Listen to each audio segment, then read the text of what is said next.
Brenton, let me give you some results here from the 2023 season, and then we'll draw some conclusions together here. So the Cowboys lost to the Cardinals. The Bills lost to the Patriots. What planet was that? The Eagles lost to the Seahawks with my guy, Andrew Stephen Locke. Chiefs lost to the Raiders. Again, what are we doing?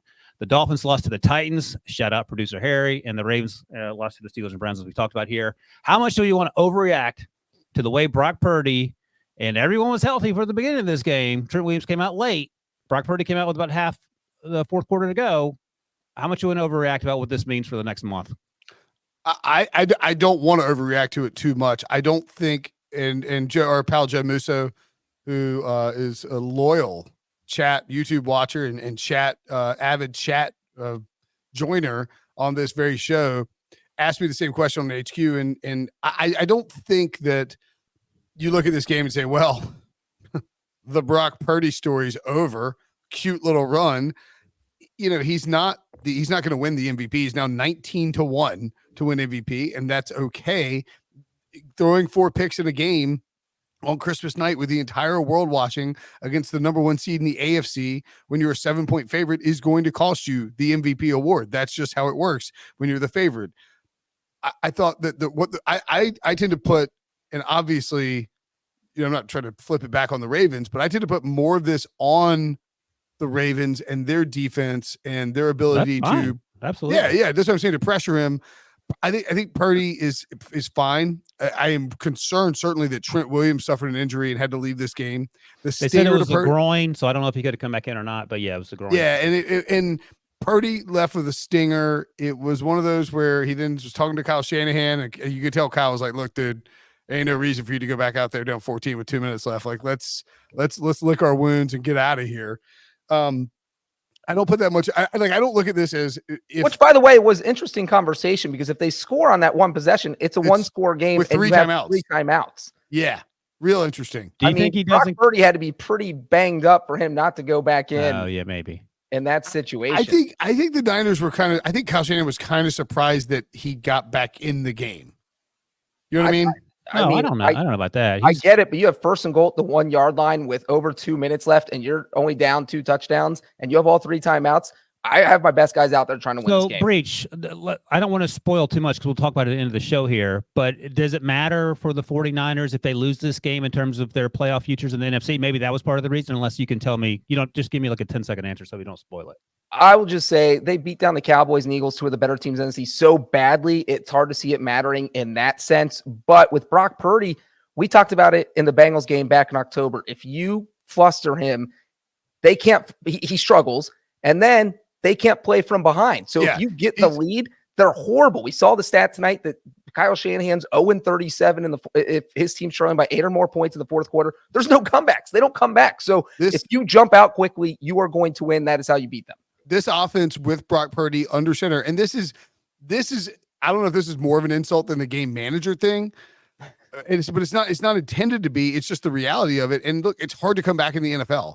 We had these Mahomes stats, like Patrick Mahomes has a winning record with a double digit when he's down double digits, which is just an insane stat. Brock Purdy ain't that. And this Brock Purdy and this 49ers offense, as it's constituted, are front runners. They are going to bury you if they are leading. If they are trailing, the game scripts and the play calls from the play calls from Kyle Shanahan and the game scripts and the way that Brock Purdy has to play change completely, because you're no longer operating with the defense assuming that you're trying to run downhill on them and keep the clock moving, and you have the freedom to run these play action passes that look exactly like their run plays. Instead, you are forced to drop back a ton, and the defense can play more pass like cheat coverage, where they are dropping into coverage. They are taking up that space that where these guys live when the defenders collapse trying to stop the run they think is coming. It's sort of the nature of the game.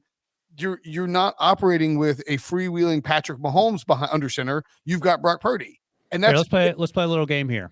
Over under on, since Brinson knows they're like EPA now, we'll do expected points added for the quarterback performances from this week. Over under. So is Bailey's asking me number one. Is Brock Purdy above or below in terms of expected points added for his team than Bailey Zappi? Below. He is below. All right. Patrick Mahomes? Above. Below. He's below. Breach is 2-0. All right. Let's get Mahomes threw a saucy pick here. 6 too. I guess. I mean, Let's do Cincinnati's version of Brock Purdy. Jake Okay. Browning. Is, he's a below Jake Browning. you have him Below. below. Brock is below. What do you say, Breach? Below.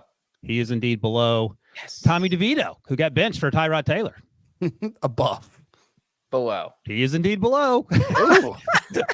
So the only people that are actually below the aforementioned Brock Purdy, Aiden O'Connell, Case Keenum, Sam Howell, who was also benched, and DTR, who came in for Aiden O'Connell didn't complete a pass in the final 3 quarters of the football This game is and how won. poorly, and again, we've said this is all on Brock Purdy, but he's not a front runner, and whatever, it's hard to win, as Brinson noted, but he had a truly terrible week. Breach, let me ask you this. Does this feel like a Joe Burrow versus TJ Watt situation, or does it feel differently than that?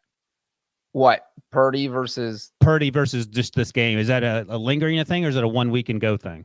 No, if you have a team that can fluster him and get after him, that's how you beat him. That's how you make him struggle. He'll throw. I mean, we saw early this year they lost by 2 touchdowns to the Bengals. That was the healthiest they had been before this beatdown. You And we brought saw that up several times. John. we saw them lose to the Vikings, We where did it. They beat the Bengals beat them. they only scored 17 points against the Vikings. They were a little bit What if banged up Breach there. started glitching and just kept saying, "We saw it over and We over saw it again earlier- against the Bengals."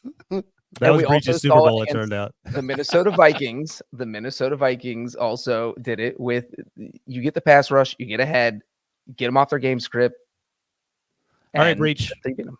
We're going to Well, move on. I think it's sorry, just to point out too, I think it's notable that in all 4 of those losses, the 49ers, so in every single game this season that the 49ers have won, they've managed to hit 27 points or more.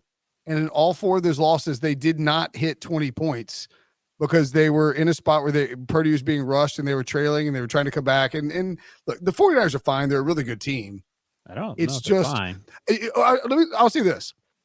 Breach's point about the Ravens and Lamar Jackson and the struggles in the playoffs, I think that applies more to the 49ers and my concerns with the 49ers playing from behind if you have to than it does this current iteration of Baltimore. Yeah, Breach, I think you would agree that Kyle Shanahan has a bigger piano in his back than Lamar does in terms of postseason play. Yes. Yeah. Okay. He blew All a right. double-digit lead in a Super Bowl. Right. And that's not even counting last year with the random sort of. And Brock that's not Purdy. even count the time when he was offensive coordinator in the Super Bowl and Yeah. lost.